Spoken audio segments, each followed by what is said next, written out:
सोलापूर शहरातून एक अत्यंत धक्कादायक बातमी समोर आली आहे। काँग्रेसचे माजी नगरसेवक आणि आंबेडकरी चळवळीतील सक्रिय नेते प्रवीण निकाळजे यांचे शनिवारी पहाटे हृदयविकाराच्या तीव्र झटक्यानं निधन झाले। मृत्यूसमयी त्यांचे वय 58 वर्ष होते।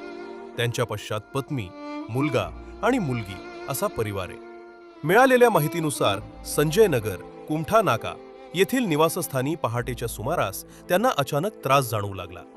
कुटुंबियांनी तातडीनं त्यांना अश्विनी रुग्णालयात दाखल केले, मात्र डॉक्टरांनी उपचारापूर्वीच त्यांना मृत घोषित केले।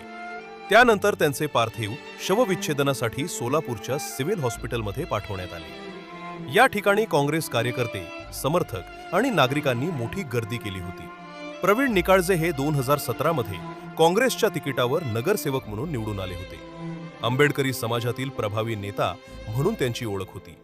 त्यांच्या निधनामुळे कुमठा नाका परिसरासह संपूर्ण सोलापूर शहरात हळहळ व्यक्त केली जात असून समर्थकांना अश्रू अनावर झाल्याचे चित्र पाहायला मिळत आहे।